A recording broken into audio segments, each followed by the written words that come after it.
Political update आपको बता दें, रायपुर से कांग्रेस के वार पर अब बीजेपी ने पलटवार किया है। कोरबा लोकसभा में सरोज पांडे बाहरी प्रत्याशी हैं, ये कांग्रेस कह रही है। कांग्रेस मामले पर अब मंत्री लखनलाल देवांगन का पलटवार देखने को मिला है। ज्योत्सना महंत क्या कोरबा लोकसभा से हैं, ये पूछ रहे हैं लखनलाल देवांगन। वो भी तो बाहरी ही हैं, तो 5 साल में ज्योत्सना ने नहीं करवाए हैं एक भी काम, ये लखनलाल देवांगन का आरोप है। डीएमएफ भ्रष्टाचार में ज्योत्सना महंत भी शामिल हैं, तो गंभीर आरोप। तो जिस तरह से पोस्टर पॉलिटिक्स चल रही थी छत्तीसगढ़ में, और पहले सरोज पांडे की तरफ से एक पोस्टर जारी किया, भारतीय जनता पार्टी के सोशल मीडिया साइट्स की तरफ से पोस्टर जारी किया कि ज्योत्सना महंत ने काम नहीं किया है, और इसके बाद बाकायदा ज्योत्सना महंत ने तुम तो ठहर परदेसी के नाम से एक पोस्टर बनवाया और सरोज पांडे को बाहरी बताया। और अब इस मामले पर अब बीजेपी ने पलटवार किया है और कहा है कि ज्योत्सना महंत भी बाहरी हैं। 5 साल में एक भी बार वो लोकसभा क्षेत्र में नहीं दिखे, न कोई विकास के काम किए। जनता उनको ढूंढती रही, कहाँ है हमारे सांसद। वो डीएमएफ फंड में भ्रष्टाचार जो हुआ, घोटाला हुआ, सांसद ने एक बार भी अपना मुंह नहीं खोला। इससे साफ जाहिर होता है कि सांसद जी भी उसमें लिप्त थे। और ज्योत्सना महंत कहाँ के हैं? कोरबा लोकसभा के हैं। क्या ज्योत्सना महंत भी तो अपना जांजगीर से आते हैं, बाकी वो भी बाहरी हैं। और इसी विषय पर अब कांग्रेस और बीजेपी के 2 प्रवक्ता हमारे साथ जुड़ चुके हैं। अमित चिमनानी जी बीजेपी का पक्ष रखेंगे, अमित श्रीवास्तव जी कांग्रेस का पक्ष रखेंगे। अमित चिमनानी जी, अब स्थानीय वर्सेस बाहरी वाली लड़ाई फिर से शुरू हो चुकी है। देखिए, कांग्रेस को सेल्फ गोल करने की एक आदत है और वो ऐसे विषय को उठाती है जिसमें उसी के बारे में टिप्पणी होना शुरू हो जाती है। अब ये पहले जवाब दें जो ये विषय उठा रहे हैं हमारे साथी प्रवक्ता अमित श्रीवास्तव जी भी बताएंगे। भूपेश बघेल जी कहाँ से चुनाव लड़ रहे हैं और कहाँ के हैं? माननीय ताम्रध्वज साहू जी कहाँ से विधायक थे, अब सांसद प्रत्याशी कहाँ से हैं? माननीय शिव डहरिया जी कहाँ से विधायक और मंत्री हुए, अब लोकसभा प्रत्याशी कहाँ से हैं?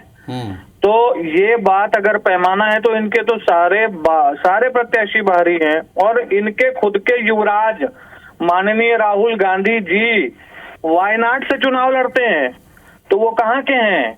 तो उनके राहुल गांधी भी बाहरी, भूपेश बघेल जी भी बाहरी, ताम्रध्वज साहू जी भी बाहरी, शिव डहरिया जी भी बाहरी, तो सब बाहरी हैं। तो उसका जवाब दें अमित श्रीवास्तव जी। जवाब ले लेते हैं अमित जी। राहुल गांधी वायनाड से चुनाव लड़ रहे हैं, भूपेश बघेल तो पाटन के हैं, दुर्ग लोकसभा उनके अंदर आती है, वो राजनांदगांव से क्यों लड़ रहे हैं? जवाब दें जी। देखिए, हम कहते हैं ना, हम भी भरेंगे तो एक करेंगे बदनाम और एक कत्ल भी करेंगे तो उसकी चर्चाएं नहीं चाहते। ज्वलंत मुद्दों पे भाजपा बात करने से घबराती है, और लगातार अगर आप देखेंगे तो चुनाव जो होता है जनता डिसाइड करती है किसको जिताना है, कौन योग्य प्रत्याशी है।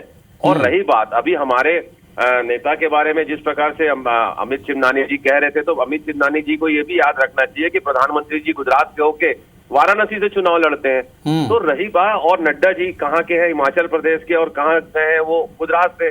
तो रही बात, मैं एक ही चीज कहना चाहता हूँ कि जनता के बीच में ज्वलंत मुद्दों पे हम जा रहे हैं और जनता के ऊपर छोड़ देते हैं। अब आप जिस प्रकार से आप पोस्टर वॉर कर रहे हैं कि सक्रिय और निष्क्रिय और ये और वो, तो ये जो गंदी सोच से आप जिस प्रकार से कर रहे हैं, मुझे लगता है कि अमित जी, जब पोस्टर का जवाब दिया गया तब भी तो कहा गया कांग्रेस की तरफ से सरोज पांडे को कि तुम तो ठहर परदेसी।